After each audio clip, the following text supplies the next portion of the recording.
बंधु माने आजिर एही कार्यक्रम को आपण मानकु स्वागत। आजिर एही कार्यक्रमटी कुंभ राशि व्यक्ति विशेष मानक पई बहुत गुरुत्वपूर्ण अटे, कारण खूब शीघ्र आसीबाकु जाउछि चंद्र ग्रहण एवं एही चंद्र ग्रहण ठारू कुंभ राशि व्यक्ति विशेष मानक जीवन रे एक विराट बड़ मोड़ आसीबाकु जाउछि। तेणु आपणकर जदि कुंभ राशि होई थाए तो भिडियोटी को थरे मात्र शेष पर्यंत निश्चय देखंतु, कारण कुंभ राशि व्यक्ति विशेष मानकर जीवन एही चंद्र ग्रहण ठारू बदलिबाकु जाउछि। कारण ग्रह नक्षत्र मानकर चलन रे एक बहुत बड़ परिवर्तन हेबाकु जाउछि, जहा फल रे आपणक जीवन रे चलीथिबा समस्त दुख कष्ट एवं समस्यार अंत हेबाकु जाउछि एवं पुनर्बार एही चंद्र ग्रहण ठारू आपणक जीवन को खुशी फेरिबाकु जाउछि। एही राहुग्रस्त चंद्र ग्रहण आपणक राशि रे संगठित हेबाकु जाउछि, जहा फल रे बुध शुक्र सूर्य एवं मंगल राशि परिवर्तन करिबाकु जाउछंती एवं एही कारणरू आपणक जीवन रे किछि बड़ हेबाकु जाउछि। एही ग्रहण ठारू आपणक जीवन रे चलीथिबा समस्त दुख कष्टर अंत हेबाकु जाउछि, पुनर्बार आपणक जीवन रे खुशी फेरिबाकु जाउछि। तो आसंतु जानिबा एही चंद्र ग्रहण ठारू आपणक जीवन रे कोन सब बड़ परिवर्तन हेबाकु जाउछि। तेबे एहा पूर्वरु जदि आपणकर मध्य कुंभ राशि होई थाए तो भिडियोटी को स्किप न करी शेष पर्यंत निश्चय देखंतु एवं भिडियोटी को लाइक करी चैनल टी को सब्सक्राइब करि दियंतु। कमेंट बॉक्स रे भक्ति एवं श्रद्धार सहित जय श्री जगन्नाथ जय मां लक्ष्मी निश्चय लिखंतु। बंधु माने पूर्वरु सूर्य बुध एवं शुक्र आपणकर षष्ठ भावरे गोचर करुथिबा हेतु एवं मंगल आपणकर अष्टम भावरे थिबा हेतु आपणकर टिके स्वास्थ्य जनित समस्या देखा देउथिला, धन जनित समस्या देखा देउथिला, करजर मायाजाल रे आपण फसी जाइथिले। आपण जेउ भी कार्य रे हाथ देउथिले सेथिरे आपणको सफलता मिली पारु नथिला। आपण ऋण नेइथिले किंतु ऋण सुझी पारु नथिले। ऋणर भार आपणको उपरे बढ़ी जाइथिला। घर परिवार रे खुशीर वातावरण नथिला। शिक्षा क्षेत्र रे अनेक समस्या देखा देउथिला। आपणकर अननेसेसरी खर्च हेउथिला। समाज रे आपणकर मान सम्मान कम होई जाइथिला। निजर योग्यता थिबा सत्ते मध्य आपणको चाकरीटी मिली पारु नथिला। संतान संतति पई आपण चिंतित रहुथिले। व्यापार वाणिज्य रे मध्य आपणकर बहुत लॉस हेउथिला।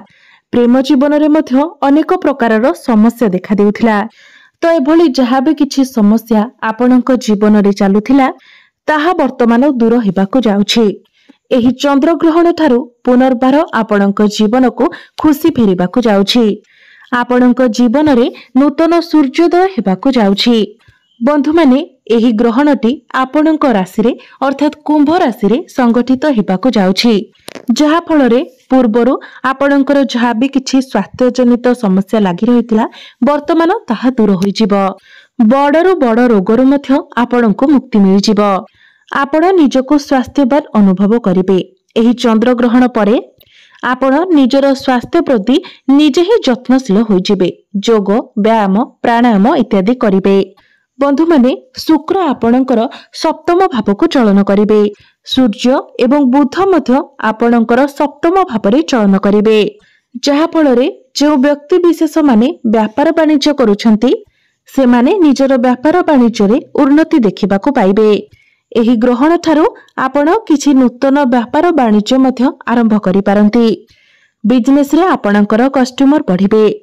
आपण एही समय रे किछि पार्टनरशिप बिजनेस मध्य आरंभ करि पारंती, किंतु केतु आपणकर सप्तम भावरे थिबा कारणरू आपण काहाको मध्य आखि बंद करी विश्वास करंतु नाही, नचेत आपण ही समस्या रे पड़ी पारंती।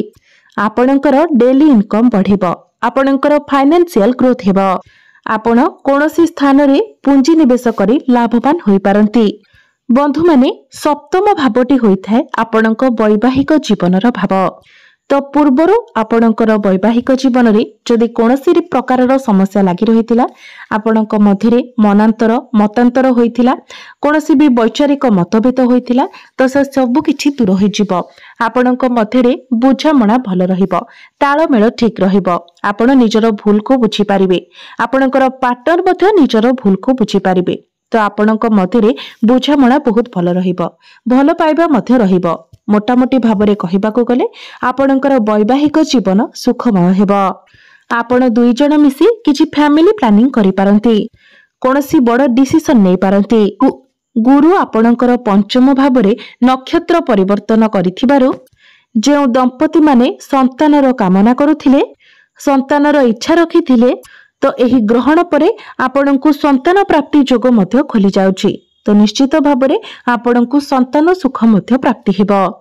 जे पिलामानंकर विवाह होई नाही सेमानंको गृह को विवाह प्रस्ताव मान आसीपारे, आपणकर विवाह मध्य स्थिर होई जाई पारे। सूर्यंकर दृष्टि आपणकर लग्न उपरे रहुथिबारु एवं बुधंकर दृष्टि मध्य लग्न रे पडुथिबा हेतु आपणकर सप्तम भावरे बुधादित्य राजयोगर निर्माण हेउछि, जहा फଳରେ समाजरे आपणकर मान सम्मान बढ़िबो, आपणकर लोकप्रियता बढ़िबो। मंगल आपणकर नवम भाव अर्थात भाग्य भाव को चलन करिवे एवं आपणकर भाग्य भावर अधिपति सप्तम भावरे रही आपणकर लग्न को दृष्टि देबे। तो एही ग्रहण परे भाग्य आपणकर उज्जवल हेबाकु जाउछि। आपण जो भी कार्य रे हाथ देबे सेथिरे आपणको सफलता प्राप्ति हेबो। कम परिश्रम रे ही आपणको बहुत अधिक सफलता प्राप्ति हेबो। भाग्य बଳରେ आपण किछि बड़ कार्यर आरंभ करि पारंती, किछि बड़ इन्वेस्टमेंट करि पारंती, किंबा घर पई कोनोसी बड़ जिनिस आपण किणा किणी करि पारंती। जो माने शेयर मार्केट, स्टॉक मार्केट किंबा ट्रेडिंग रे इन्वेस्टमेंट करिसेंती सेमानंकु आकस्मिक भावरे धन लाभ हेबार मध्य जोग बनुछि। आपण कोनोसी धार्मिक स्थान को मध्य यात्रा करि पारंती, आपणकर मन धर्म आडको अग्रसर होई पारे।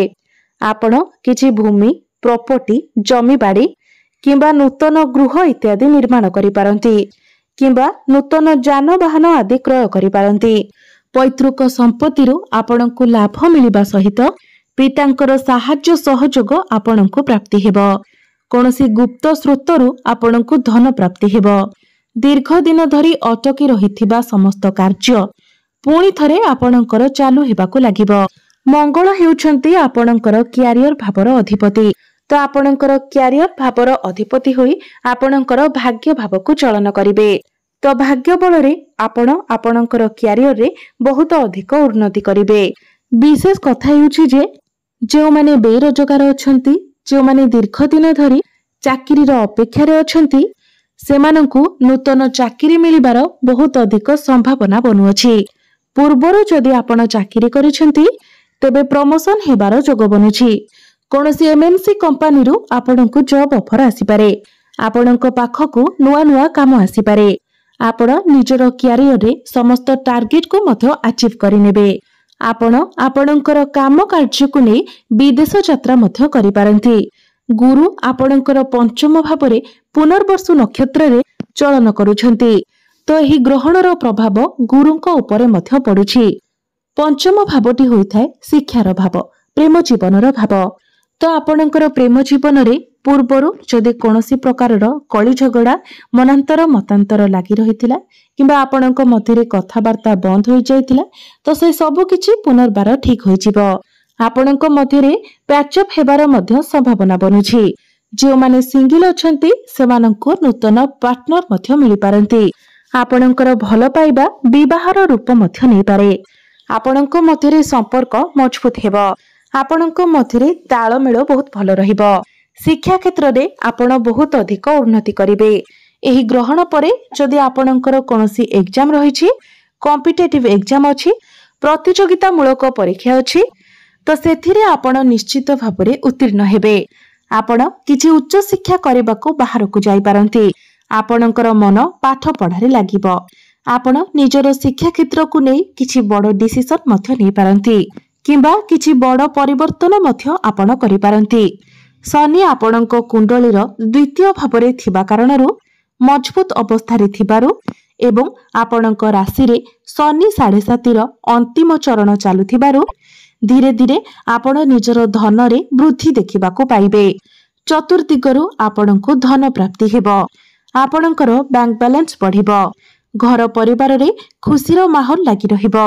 गुरु आपणकर पंचम भावरे रही आपणकर एकादश भाव अर्थात लाभ स्थान को देखुछंती, जहा फल चतुर्दिगरु आपणको लाभ प्राप्ति हेबो। बड़ भाई भौणी मानकर सपोर्ट आपणको मिलिबो। आपणकर आय बढ़िबो एवं व्यय कम हेबो। जो माने पूर्वरु ऋण करिथिले ऋण करजर मायाजाल जदि आपण फसी जाइथिले ऋण करज को सुझिबारे आपण सक्षम होई पारु नथिले तो ही चंद्रग्रहण परे समस्त ऋण करज को सुझिबारे मध्य आपण सक्षम हेबे।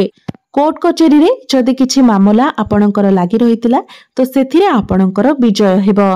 मामला आपणक सपक्ष रे जाई पारे। जे माने ऑनलाइन रे काम करूछंती, डिजिटल मार्केटिंग रो काम करूछंती, फाइनेंस क्षेत्र रे अछंती, कंस्ट्रक्शन रो काम करूछंती, आईटी सेक्टर टेक्निकल क्षेत्र रे अछंती, सेमानंकु अधिक शुभ फल प्राप्ति हेबो। तो आमे जदि सब दृष्टि रु देखिबा एही चंद्रग्रहण परठारु कुंभ राशि रो व्यक्ति विशेष माने प्रत्येक क्षेत्र रे उन्नति करबा को जाउछंती। तेबे अधिक शुभ फल प्राप्ति करबा पई आपण प्रत्येक शनिवार दिन शनि मंदिर को जाई सोरिष तिलर दीपटी निश्चित भाव जलांतु। प्रत्येक दिन काऊ किंबा कुकुर को किछि खाइबा को दियंतु। प्रत्येक दिन आपण शनिंकर बीज मंत्र 108 थर जप करंतु एवं प्रत्येक दिन आपण हनुमान चालीसा मध्य पाठ करंतु। एहा सहित प्रत्येक दिन आपण उदित सूर्य को तंबा पात्र रे जलार्घ्य अर्पण करंतु। निश्चित भाव में आपण को अधिक मात्रा रे शुभ फल प्राप्ति हेबो। तेबे बंधु माने आपणकर जीवन मंगलमय हेउ एहा ही ईश्वरक निकट रे मोर प्रार्थना।